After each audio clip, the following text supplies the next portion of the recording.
Suman TV presents mom's kitchen కి స్వాగతం.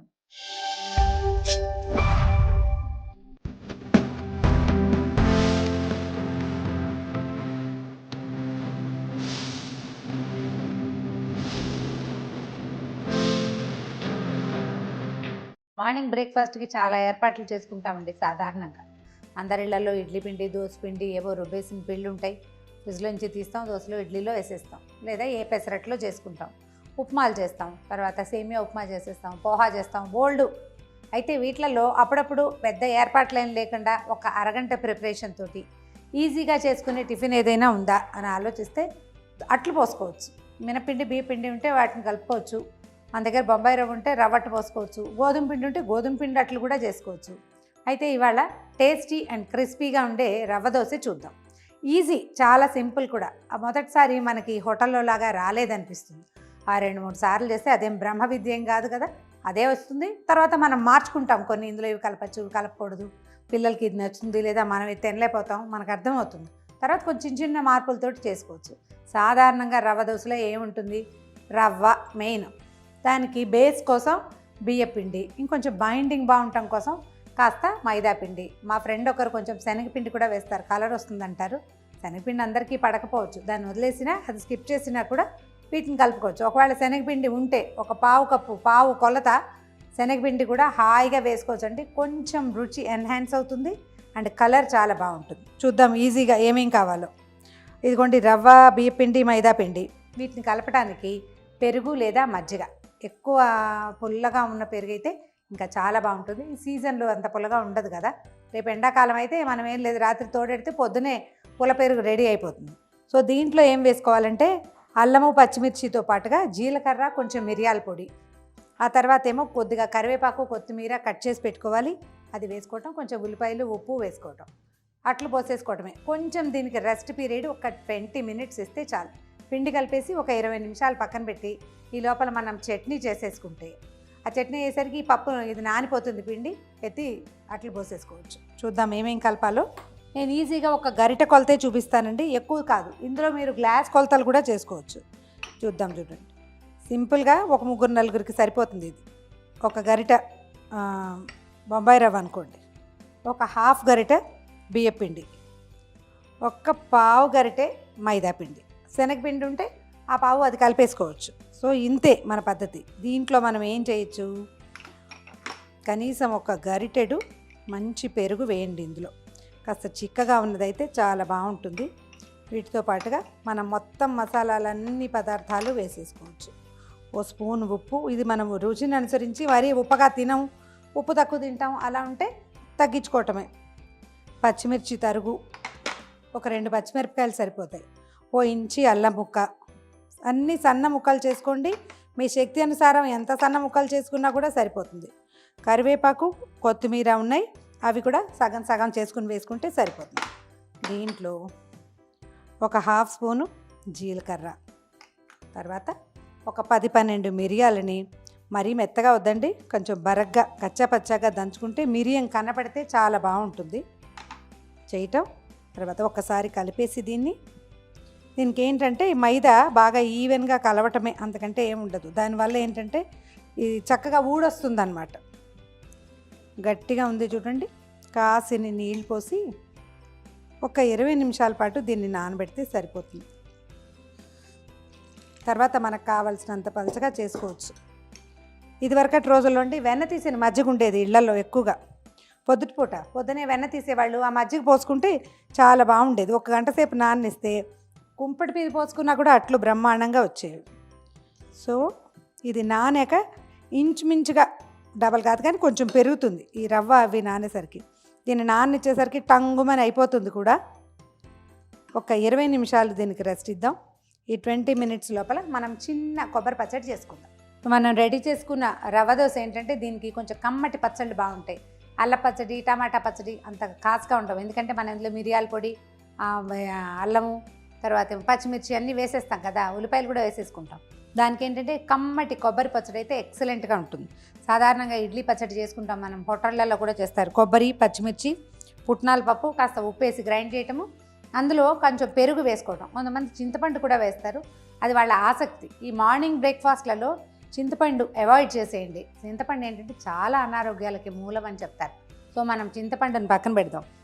పుట్నాల పప్పు ఒకవేళ మీకు ఇష్టం లేకపోతే ఇందులో మీరు జీడిపప్పులు వేసుకోవచ్చు, లేదా రాత్రి నానబెట్టి ఉంచుకుంటారు కదా బాదం పప్పులు, పిల్లలు తింటారని, ఆ పప్పులతో కూడా పచ్చడి చేసుకోవచ్చు. బాదం పప్పులు ఒక 15 వేస్తే మనం ఒక అంత కొబ్బరి చిప్ప దాని ముక్కలు వేసి, ఒక 4 పచ్చిమిర్చి వేసి, కొంచెం జీలకర్ర వేసి గ్రైండ్ చేసేయండి.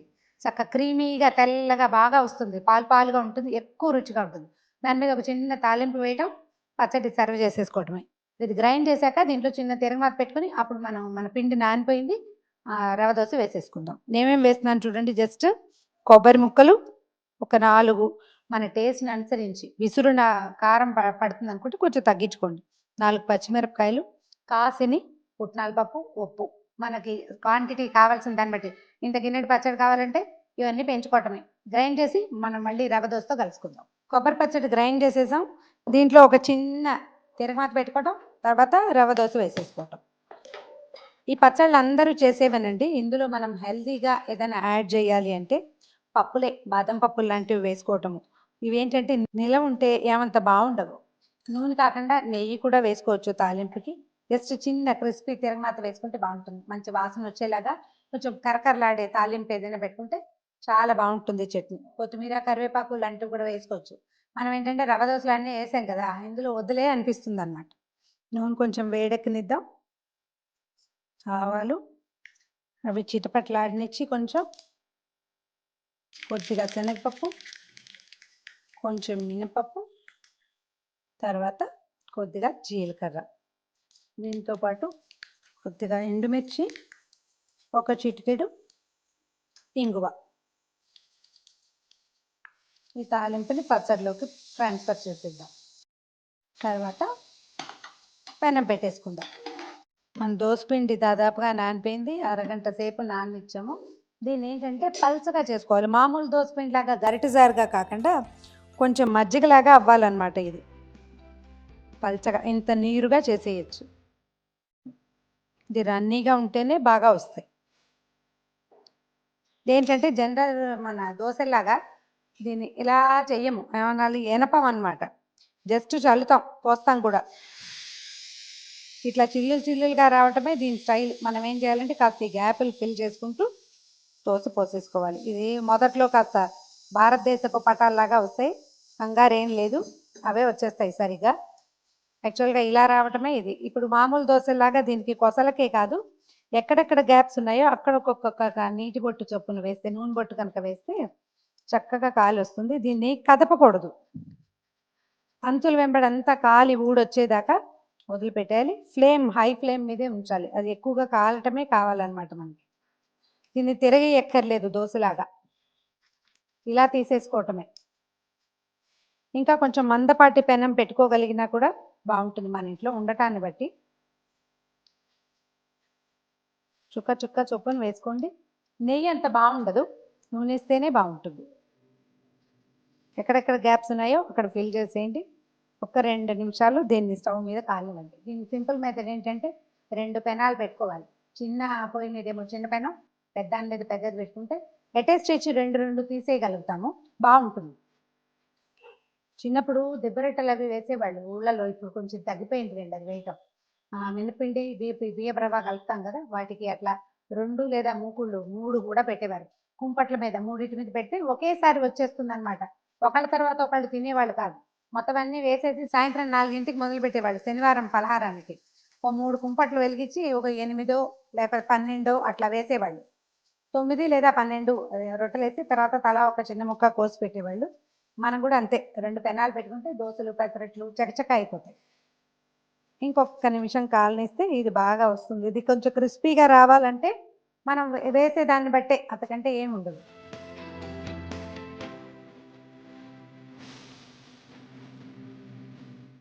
కాలిపోయిందండి అన్ని పక్కల, తీసేద్దాం చూడండి,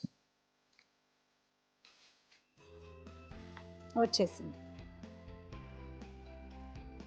ఇలాగే ఒక 3-4 వేసేసుకోవటం, తర్వాత సర్వ్ చేసుకోవటమే. దీనికి ఏంటంటే రవ్వ అడుగున జమ అయిపోతూ ఉంటుంది, అడుగు నుంచి ఒకసారి కదపండి, మళ్ళా పోసేయండి.